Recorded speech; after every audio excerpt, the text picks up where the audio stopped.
Securities offered through Kestra Investment Services, LLC, Kestra IS, member FINRA SIPC. Investment advisory services offered through Kestra Advisory Services, LLC, Kestra AS, an affiliate of Kestra IS. Capital Advisory Group, Inc. is not affiliated with Kestra IS or Kestra AS. Neither Kestra IS nor Kestra AS provide legal or tax advice and are not certified public accounting firms.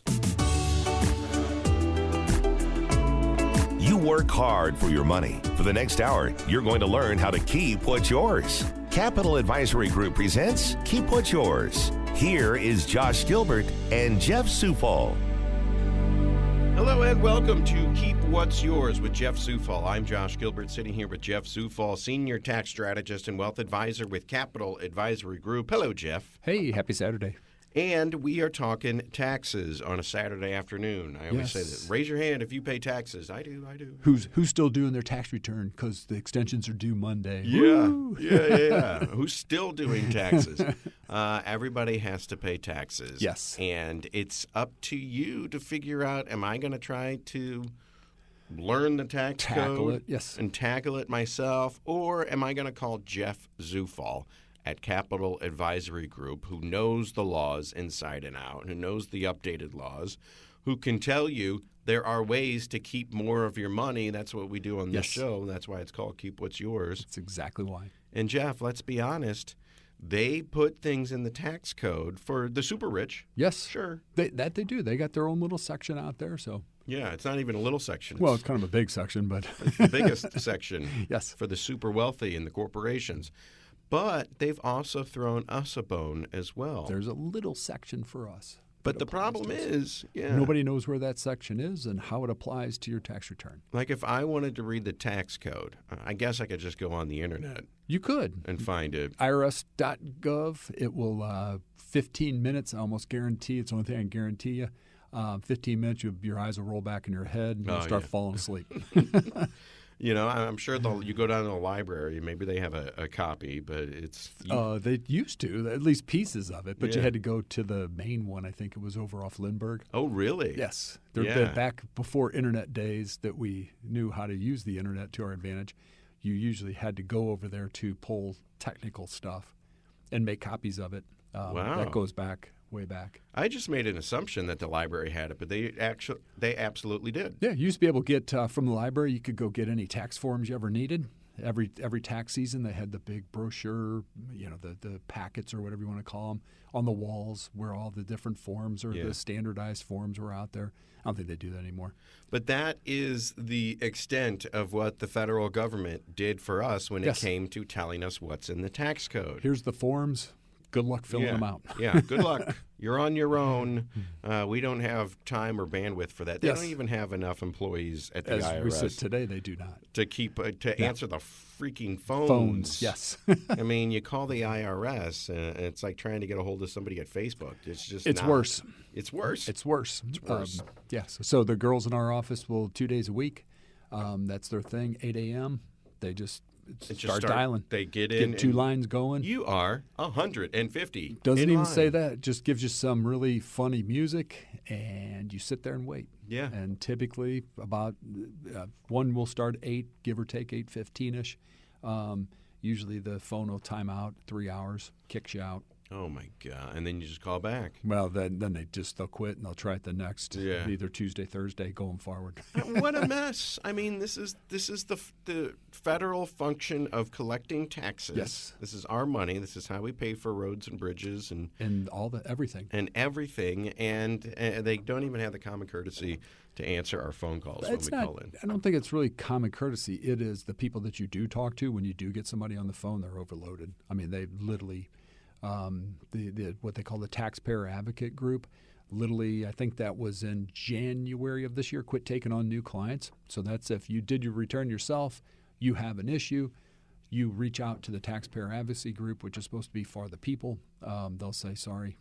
We're full. Yeah, we're full. And that is just, you complain about the IRS and taxes and everything.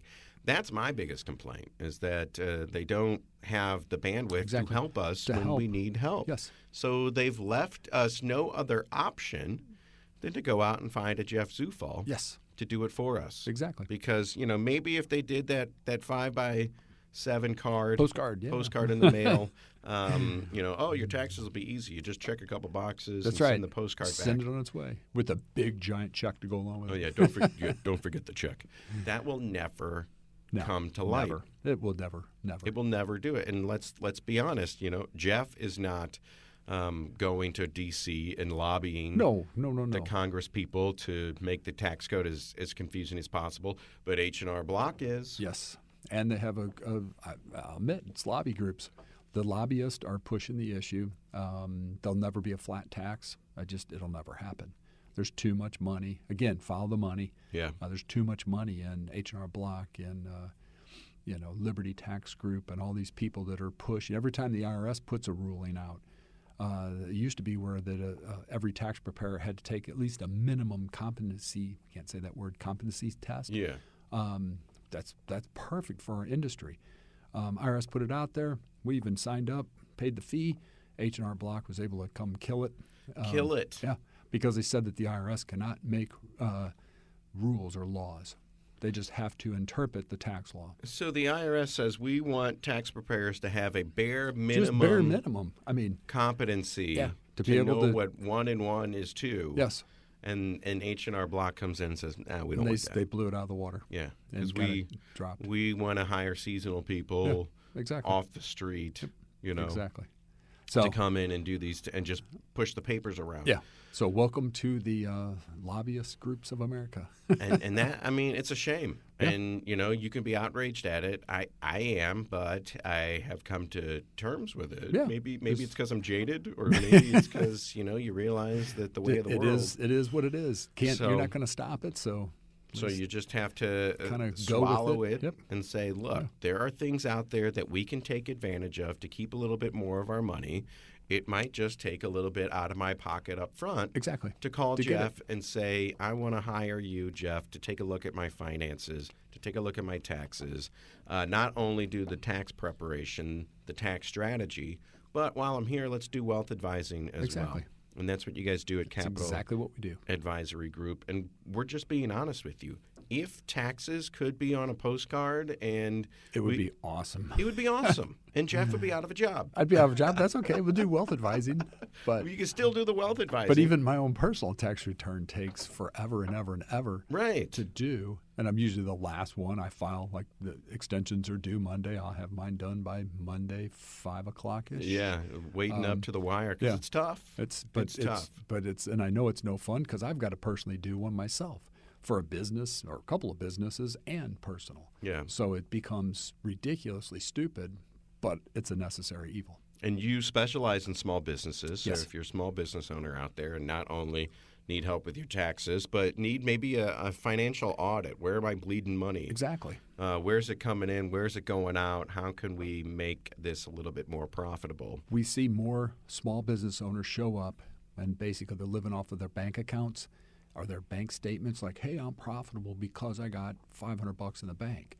But if we really do the big picture, and I say do a profit and loss with a balance sheet, all of a sudden they realize, hey, I'm losing money in these categories.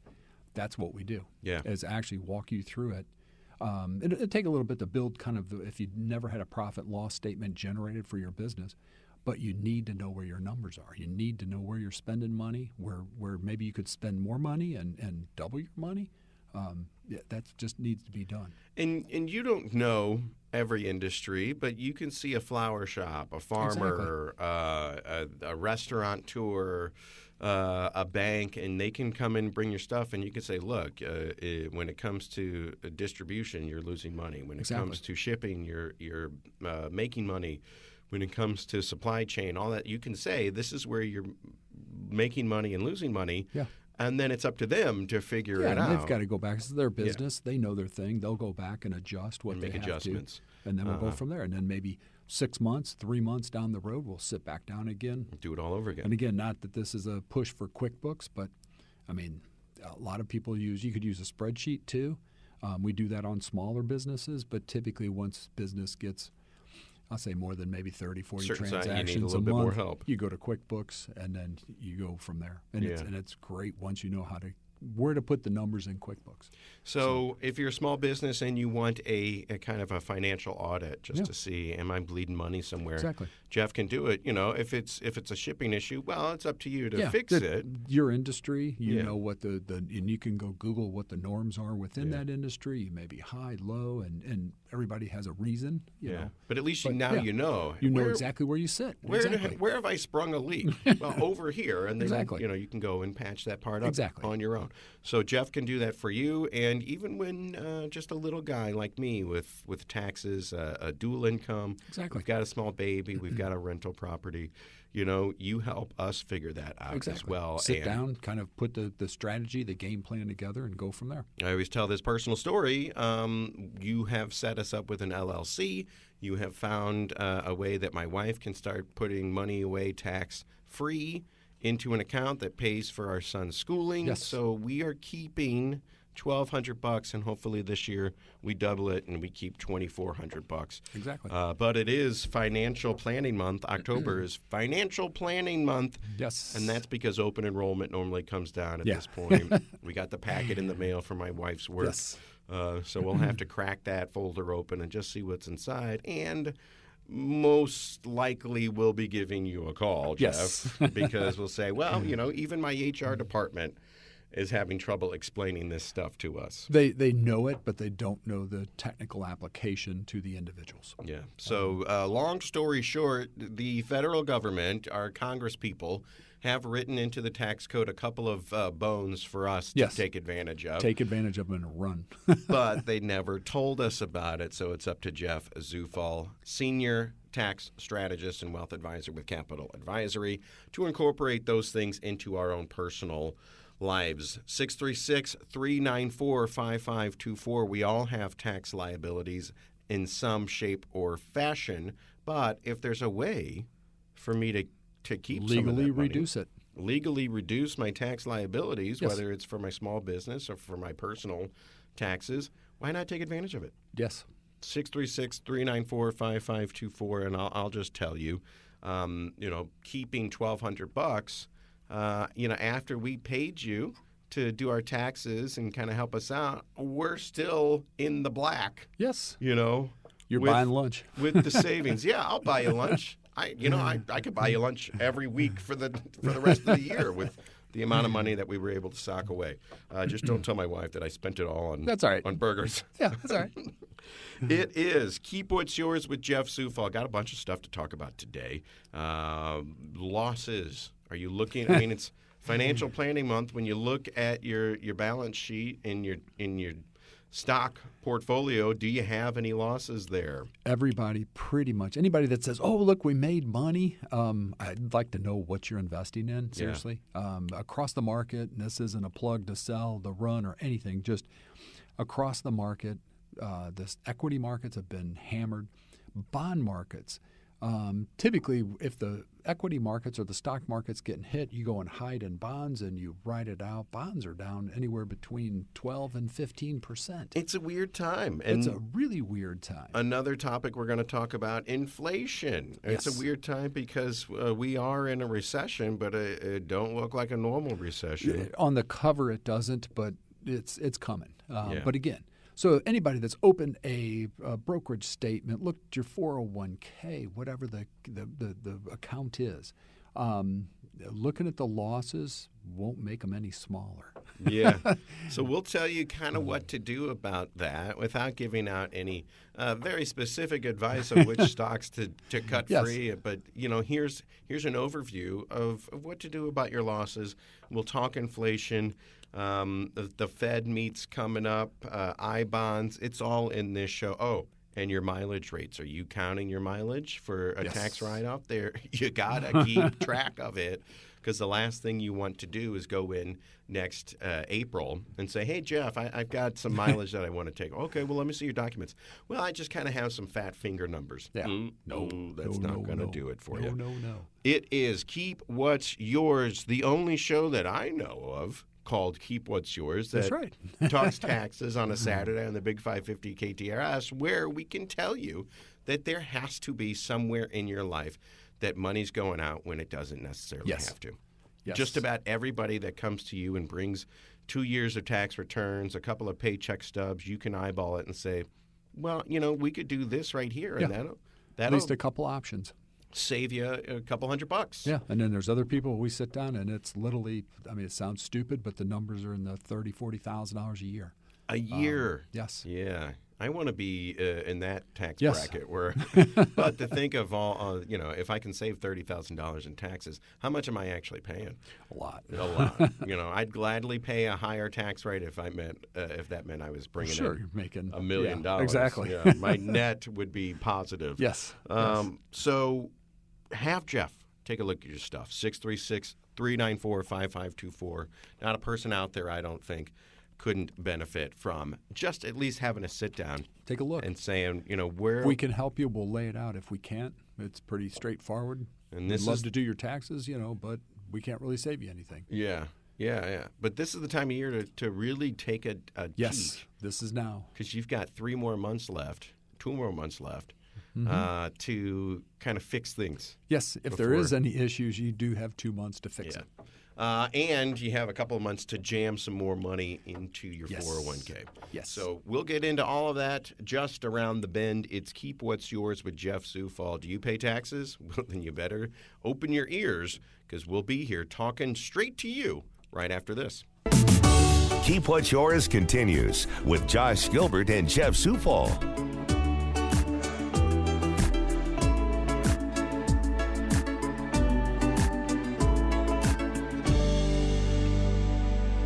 On the Big 550 KTRS, back on Keep What's Yours with Jeff Zufall, and we talk taxes every week, and we're going to talk what to do, how to make peace with your losses. And I brought to you not a tax loser, but a stock loser.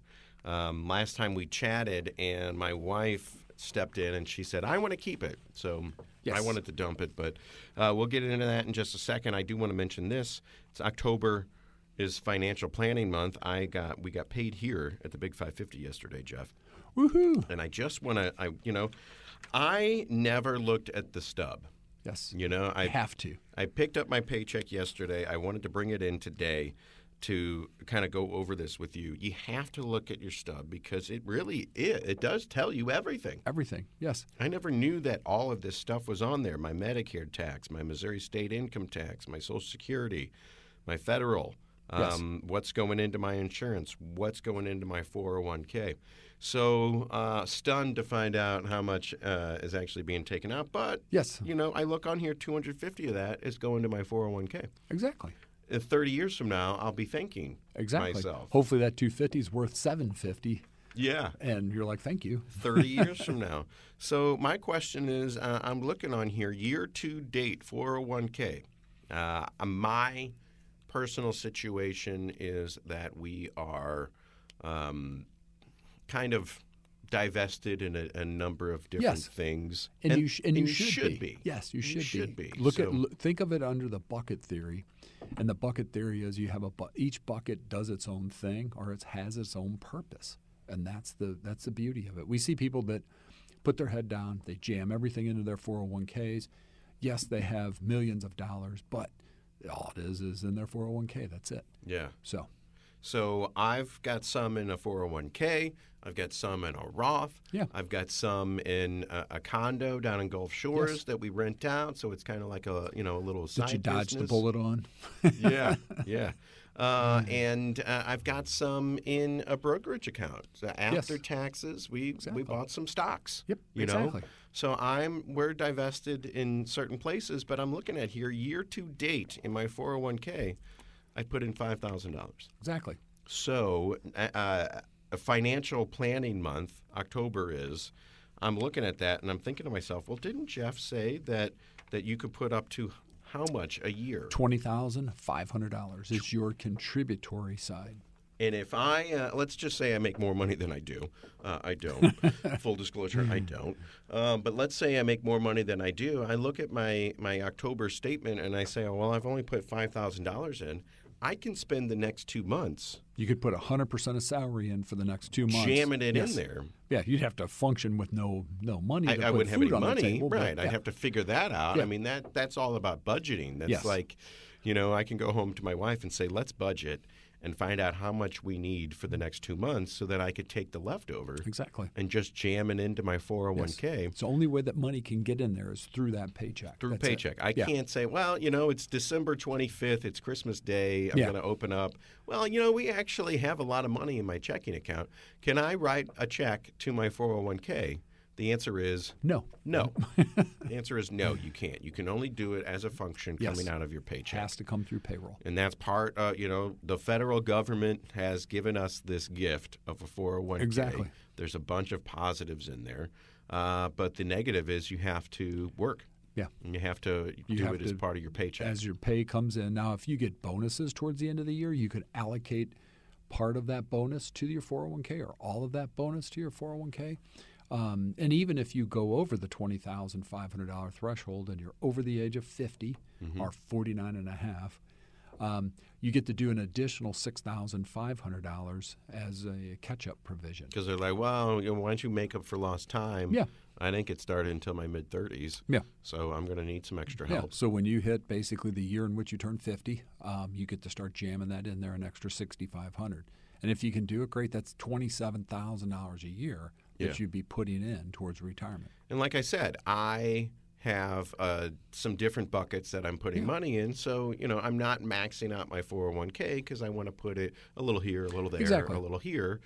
But I realize, it's October, financial planning month. I look at my paycheck stub and I realize I got a lot more wiggle room when it comes to my 401k. Do you ever recommend, I'm doing 10%, and then, it gets to a point this late in the year, why don't you jump in and jam it up to 15%? So here's our theory on this.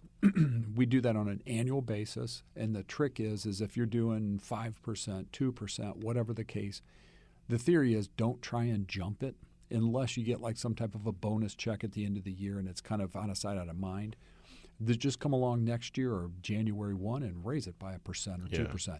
And continue that continuous out of sight, out of mind, and monthly regular contributions. Because you'll never notice 1% coming out of your paycheck. And it's slow but steady is the concept. Versus some people go, I'm going to do 20%, and 30 days later they call us back and go, I can't do it because I'm short paying bills. Yeah. I get that. I don't even notice the 6% that's coming out, but if I jumped it up to 7%, I'd be socking more money away. And then you wait a Future year. Josh will be, super He'll happy like you about even more. it. And present Josh doesn't even notice it. Yeah.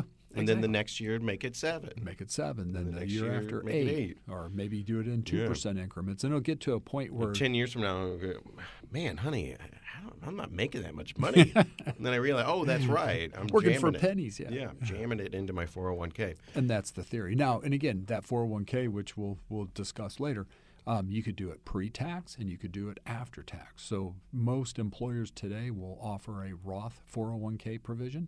So you have your pre-tax side of it and you have your after-tax side of it.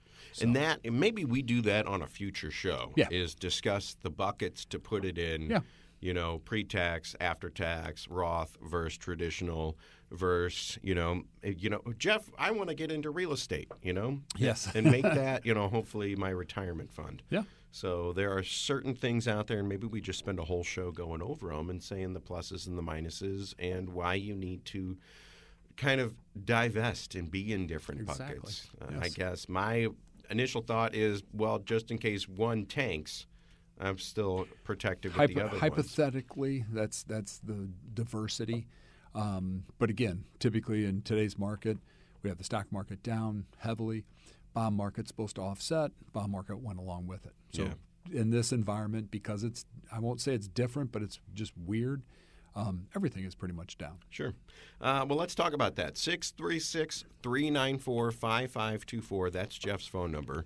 Like I always say, Capital Advisory Group, get a meeting on the calendar, and then when it comes up, go to it. Yes. And at least you'll be armed with some information. I walk in and I say, hey, Jeff, here's my stuff, and you tell me a couple of things. I could walk out of there and say, screw that guy. Yeah, or, exactly.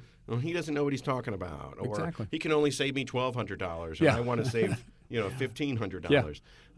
It's up to you to do completely. with the information that you will, but you have to be armed with the information. The knowledge to get to the next step. And the fact of the matter is, unless you read the tax code yourself, you don't have that. You just don't know. Yeah. You just don't know. So put the meeting on the calendar, go to the meeting, talk to Jeff, see what he has to say, and then make your mind up from there. 636-394-5524. Call the number now and just leave a voicemail. Yeah. And just say, hey, I want more information or I want to schedule an appointment.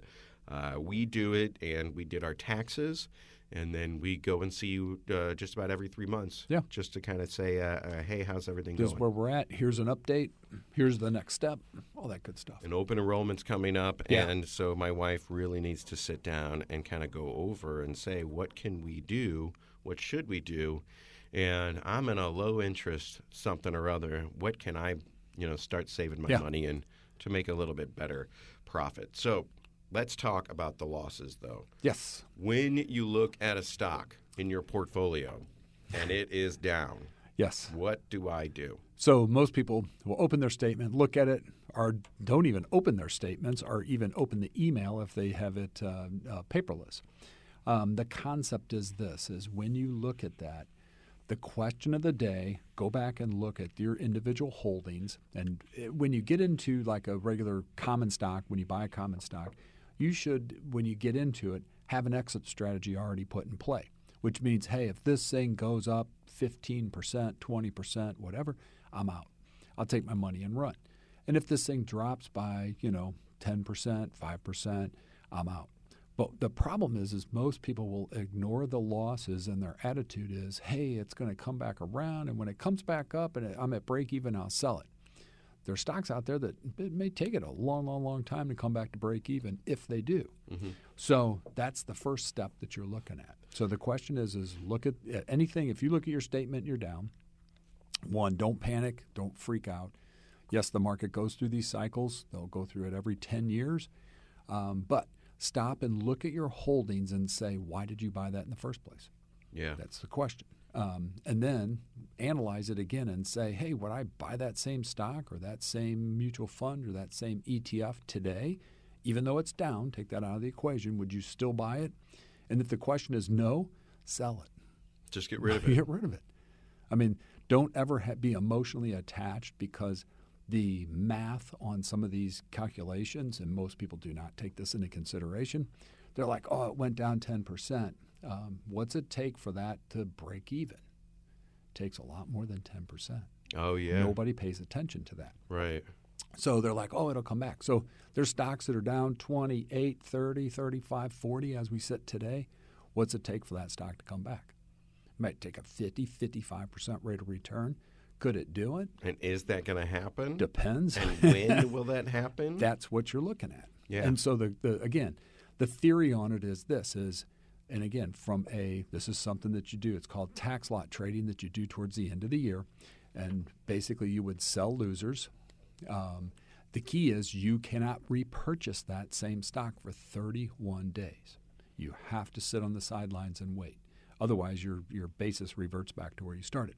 Mm-hmm. So if you have a stock that's in a loss mode, markets, they jumped a little bit the other day, might be short-lived, but again, you could sell it, register the loss, take a capital loss on your tax return, and this only happens in brokerage accounts, taxable brokerage accounts, repurchase that security 31 days later at a lower price. So you always say this when it comes to our finances and where we're putting our money. You always say, what is the purpose of that money? If I had, Exactly. I told you, I said, we got $30,000 sitting in a checking account. Mm-hmm. We got a windfall here. We got an inheritance there.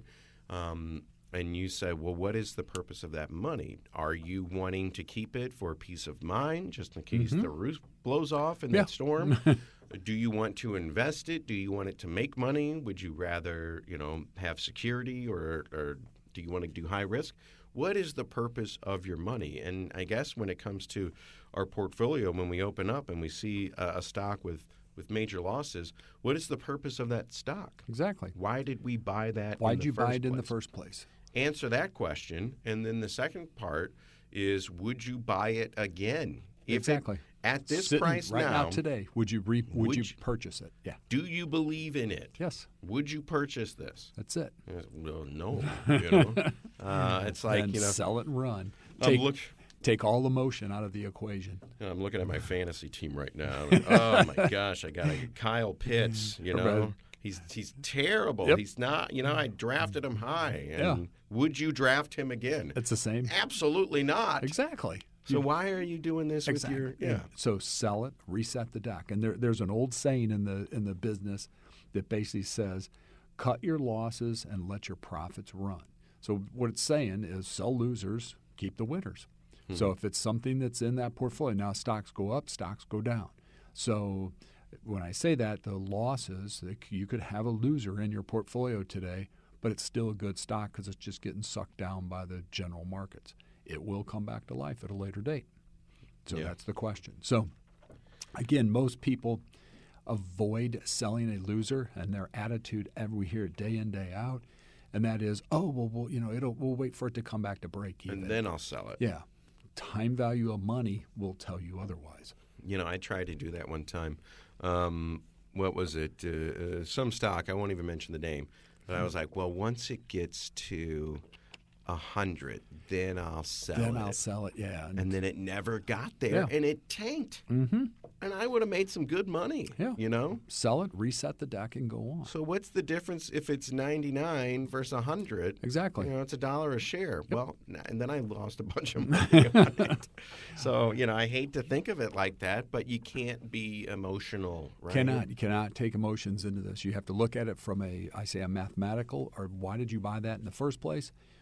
Is it living up to those expectations? Is it not? Is it a far cry from where it should be? Would you buy it again? And would you buy it again is the question. And if you answer that yes, then sit tight. Answer it and be honest. Yeah. Be honest with yourself. And don't kid yourself. Take the capital loss. Yeah, take it and run. So again, that's tax lot trading. So sometimes you could sell losers and winners. So when you're in the long-term capital gain or short-term capital gain arena, if you generate a long-term capital gain, a capital loss offsets that. So if you have winners and losers within your portfolio, you sit down and you tax lot trade against one another to hypothetically produce a net zero. So you do not create taxes, but you have the ability to reset the deck going forward. And I got to imagine that, I can sit down and try to do this, but I would start getting lost in the math and the percentages. And like you said, the percentages sometimes will lie to you. Exactly. When it comes to real life money. You could be down 15%, but it's a $100 investment. So what? Yeah. If you're down 15% on a $100,000 investment, that's a little different story. Need to kind of analyze that. Right. So how many times do people come into you and you open up their brokerage account and you have to wring their arm and say, you need to cut bait? Yeah, most people will not. Yeah. Because they don't know what to do. Where do you go? But right now you literally could go sit. There's money markets paying 2.25% to sit on the sidelines. There's the I-bonds, which we'll get into. Money markets at 2.25%. Yeah. And you told me. In brokerage accounts, yeah. Yeah. Traditionally, money markets, terrible. Terrible rate of return. We've had 5 rate hikes in the last, this year, 5, going on 6, possibly a 7 for the year. So everything is out of proportion. So back in the day, I would have made 0.5% on the money market account. Today, you're sitting at 2.25% on a brokerage account, just sitting in a regular. And it's safe. Yeah, it's one of the safest things out there. Hypothetically, $1 equals a share. Yeah, and that's it. So the rules have changed. Things aren't the same as it was when your grandpa was doing things. Yeah. And part of it is due to inflation. We'll talk about that in just a second. And the I-bonds. Here is a great idea, and it's not even something that Jeff can do for you because it's a deal that you're making with the federal government. Federal government, yes. So we'll tell you about I-bonds in the next segment. It's Keep What's Yours with Jeff Zufall. You like what you hear? You say, hey, I kind of want somebody to look at my stuff right now.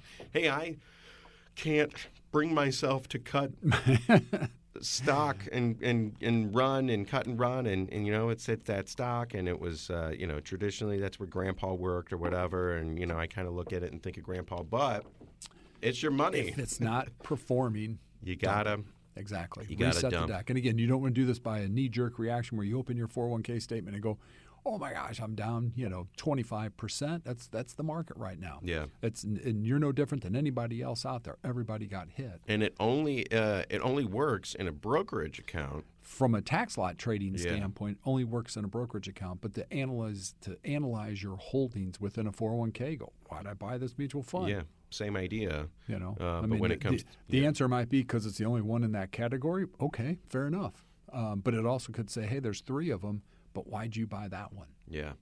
So take a look at your stuff, and if you say, this is interesting, and I'm trying to do the math here, and you're like me, and you get halfway through it, and you're like, I think I made a mistake. I think I made a math mistake, or I think I made a stock mistake. Yes. You can give Jeff Zufall a call, 636-394-5524, CapitalAdvisoryGrp.com. Jeff Zufall is the senior tax strategist and wealth advisor with Capital Advisory Group. It's Keep What's Yours on the Big 550 KTRS. We'll come back and give you the latest on inflation. Keep What's Yours continues with Josh Gilbert and Jeff Zufall.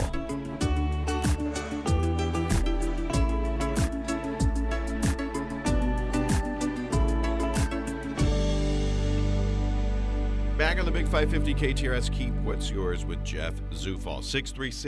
636-394-5524. That's the phone number to call. And you can have Jeff take a look at your tax returns. You can have him take a look at your paycheck stub. And you can say, I need to keep a little bit more of my money. Do what you did for Josh, but for me. The Josh plan. The Josh plan. Or, if you've got medical bills. We haven't even talked about the medical bills. Yeah. You know that every year you pay X amount of money in medical bills.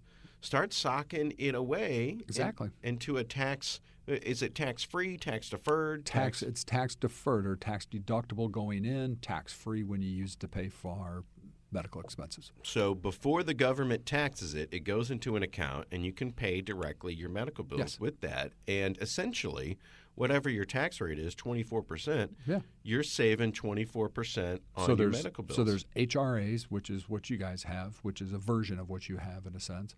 And then there's HSAs, and most people get them confused, and they're like, I don't want to do that because it's a use it or lose it scenario.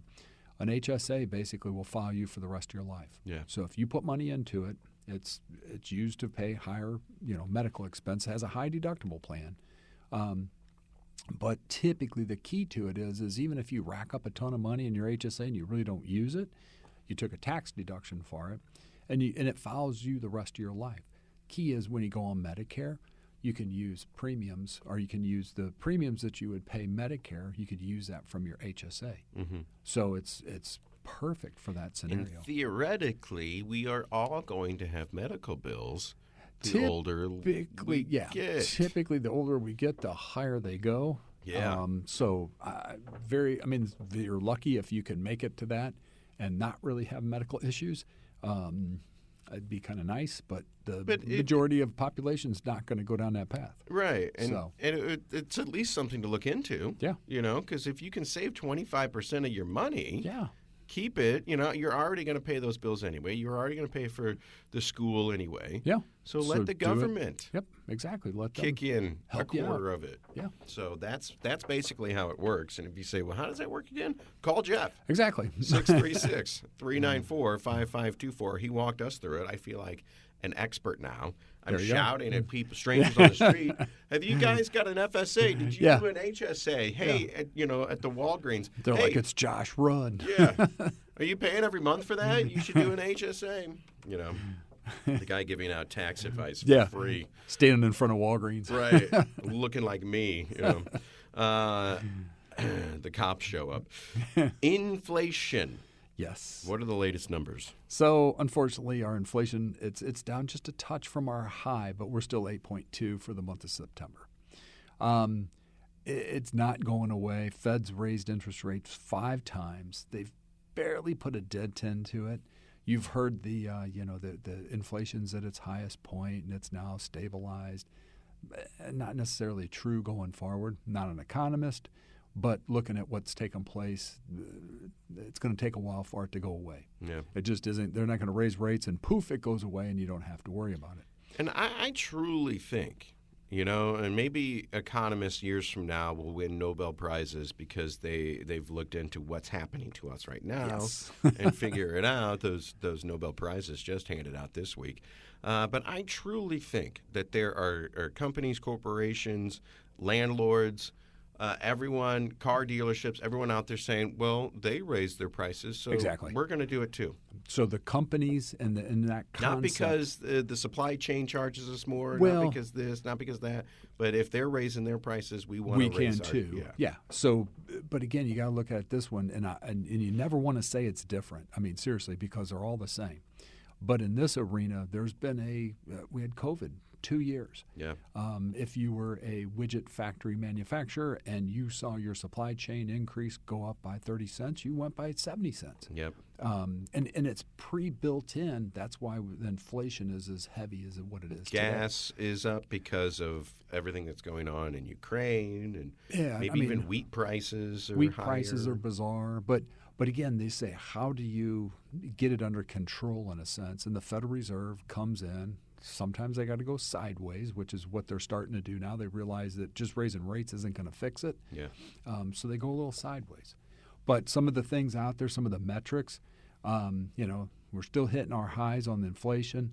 Fed, it meets November. I think it's November 2nd is when they actually meet. There's discussion of 0.75 of a point rate again hike. They meet in December as the end of the year. Hypothetically, another 0.5 point possibly in December. Basically, but here's the funny part is the monthly change in prices is what's got some of these economists freaked out. It went up, and these are minimal factors, 0.4% in August, okay? That's double what the economist expected. And you go, ooh, I mean, it was supposed to be 0.2, and it went up by 0.4. Yeah. That's huge. I mean, huge. Yeah. You don't really see every day, but it does equate back to higher inflation. And you say 0.4, it's getting worse. Yes. Yeah.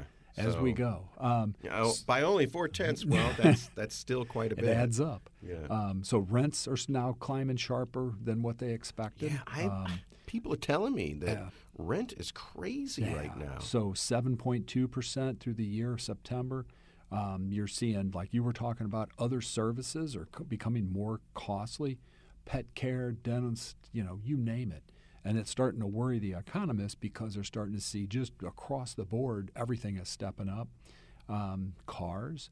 So I haven't bought a car in a year and a half because I don't like the prices. I have because I needed one. I'm hoping mine hangs on. But again, it was supposed to kind of deflate a little bit in the car arena. It's not going anywhere. Prices are still up there. Used cars are through the roof. If you went on, Kelley Blue Book, typed in the car you're driving today, you'll be like, wow, this car is worth, $5,000 more than what I paid for it 2 years ago. That's welcome to inflation. That's it. Gosh, brave new world. Yeah. Who would have ever predicted that? Yeah. So again, that's where we sit. It's something to worry about. I say that seriously because it is an issue going forward. But that's what the Fed is attempting to do. And again, I won't say that our situation's like it was in the 70s, in the early 80s, where they just raised rates to an astronomical level and it knocked it right out of the park. There's a little bit more behind the scenes taking place, money supply issues, and I won't even bore everybody with that, but that's where we're at today. So, and when I look at things to do, you started talking about this a couple of months ago, I-bonds. Yes. So that's a place you can go. It's only that I'm aware of that you can actually go make good money. And this is, it's normally when times are normal and there isn't crazy inflation, I-bonds are terrible to the real world. I mean, just that they're not making any money, and you could beat it in the open market. Today, it's done a 360. The fact that inflation is through the roof, an I-bond rate of return is currently 9.62%. And that is, if you correct me if I'm wrong, you put your money into an I-bond, and if you wait a year and a day to cash it in, you can get a rate of return at 9.62%. Yes. You have to wait. If I take it out early, you don't get it. There's only two things that can go wrong in the bond is, one, if you cash out early, are 30 years. Oh. So these I-bonds run 30 years. So if inflation, and I hope inflation doesn't hang around for 30 years or we're all in trouble. Right. But the theory on it is you can pull your money at any point in time. And again, if, say, 5 years from now where the Feds get inflation under control and it comes back down to the Fed's target is 2%, 2.5% on inflation. So it's way out of the ballpark right now. But if they could get it back down to that 2% target or 2.5% target, you don't want an I-bond. Yeah. You want to go back into the market. But here's a place, because like in the regular bond today, if you have any corporate bonds out there, if you look at your performance, your yield is way higher than what it was a year ago. The problem is you gave that yield back in loss or performance decline, you're down 12% on average. Yeah. So here's your alternative. The only issue, you can only put in $10,000. $10,000 a year. 10 grand max. Yes. And you say, well, why hasn't my money guy told me about this? Why is it the first time I'm hearing about this is from Jeff Zufall on Keep What's Yours?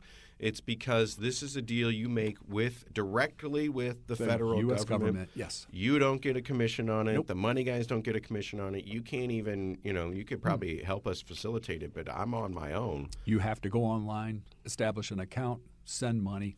I think you have to, for October, you have to have your account opened and your money there by the 28th to have it issued, because they will revamp the interest rate on it. I think it's the 1st of November, I believe, is when it does. So there's a whole different chart running out there, but the running average is 9.62%. And the money guys, your money managers, don't make interest or a percentage on it. So, why tell people about Nobody's going to say a word. But here's the joke that everybody laughs at to a degree. It's backed by the full faith and credit of the U.S. government. Uh-oh. So they probably said that before. They've said it for years. That's the dollar, the same thing. Any government bonds, backed by the full faith and credit. So if you're interested in a 9.62 rate of return, look into an I-bond. Yes, but you got to do that all on your own. Yeah, you got to do it on your own. You got to go sign up. You send your money in, but it's $10,000, $20,000 per married couple, but $10,000 per person per year. How about that? Calendar year. We've got a lot more to talk about, but we're running out of time here. October is Financial Planning Month. If you sit down with your spouse or you're unmarried, you're by yourself, you sit down and you say, I need to get a plan in place. Well, create one. Exactly. The plan could be as simple as a budget.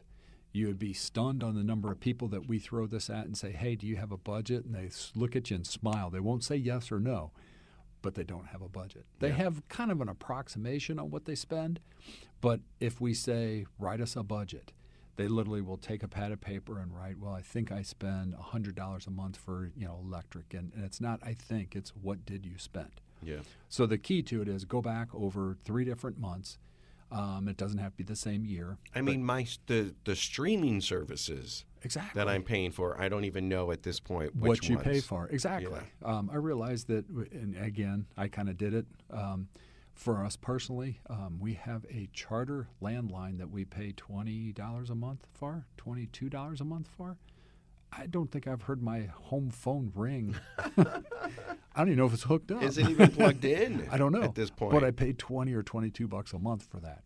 So I'm going to call your wife and I'm going to say, "Where's the phone in the house?" And we don't have a phone. I think one of the grandkids found it one time, and you could hear the dial tone going. But well, you're paying for it. Yeah, but back in the day, all my kids would walk by and go, "Hey, your phone's ringing," and we're like, "Well, answer it." And they're like, "It's not for me." It's not my phone. So I yelled at my parents for that. I said, "Why do you still have a landline?" Exactly. It's insane. Yeah. But $20 a month. $20 a month. So that's the stuff that you're looking for as you dig through this. So you take statements. Take a month. Take an entire month. Look at credit card statements. Look at debit card statements, bank statements, checks you've written, cash that you've spent, and scribble it on a piece of paper. And it's not, I guess I spent or I think I spent $100 for electric. Let's find out. Is it $5 or was it $5.99? Exactly. Yeah. Exactly. Add it up. Go 2 months. So we're sitting this month. We're in October. Go to June and do this exact same steps or process in June. Round it all up. Write it down on a piece of paper. Go back to January. Do the same thing. Or take it like Christmas, all Christmas presents or whatever the case may be. You exclude it, but it's part of that calculation. Scribble it out. You'll be amazed at what you see. Yeah. Because we got people going, oh yeah, I can live, I can survive on $2,300 a month. We're like, no, you can't. It's impossible. Yeah. And that's one of the things. It's like $20 a month for the phone, which we could kill, and $5.99 for that Apple TV that we signed up for, but we never watched. We didn't even know we had it. Maybe find 2 or 3 other things like that. $9.99 for Apple Music. I realized I've had that. I do listen to it, but right. But you might find that you're bleeding $100 a month on stuff that you don't even use, and that's $1,200 by the end of the year. Exactly. That's over $1,000 that you just kept. That's it. Keep what's yours. The book, if you want a copy of the book for free, go to the website, CapitalAdvisoryGrp.com. There's a button that says, give me my book. Or shoot us an email. We'll ship one over to you. Send him an email. Jeff Zufall, Senior Tax Strategist and Wealth Advisor with Capital Advisory Group. Here's the tip of the day. Number 1. Can you make peace with your losses? Why'd you buy that stock, and would you buy it again now, today? If the answer is no, then sell it and take the capital loss. Yes. Sit down and make a budget. Mm-hmm. Sit down and make a budget. Simple. It's that simple. Find out, I don't want to know. Why not? Yes, you do want to know. You do want to know. You do want to know because you can keep some more of your money and then finally go to the website, CapitalAdvisoryGrp.com, and get your free book. It's a little handy-dandy thing. I can fit it in my back pocket. I can thumb through it and read a couple pages and say, well, that kind of pertains to me, or, hey, let me dog-ear this. Yeah, or it's not even close. Yeah, it's not even close. Let me dog-ear this page and go in and see Jeff and just say, how can you implement this into my tax situation? Mm-hmm. Everyone's tax situation is different, but the mechanisms out there. And again, the joke, everybody's a snowflake. You think that everybody's the same, but at the end of the day, they're really not. Yeah, everybody's got their little quirks. What works for me might not work for you, but you might have something out there that I can't take advantage of. So just at least get a free consultation, find out what your options are, and then if you want to move forward with Jeff, obviously he could be, for you, what he is to me, somebody I see every 3 months. And well, I see you every week. Well, yeah. But my wife sees you every 3 months. Every 3 months, yeah. And we go over and say, what kind of adjustments should we make so we can keep a little bit more of what's ours? 636-394-5524. Jeff Zufall, thank you so much. You betcha. Thank you. You've been listening to Keep What's Yours with Josh Gilbert and Jeff Zufall, Senior Tax Strategist and Wealth Manager at Capital Advisory Group. To learn more, call 636-394-5524 or visit CapitalAdvisoryGrp.com.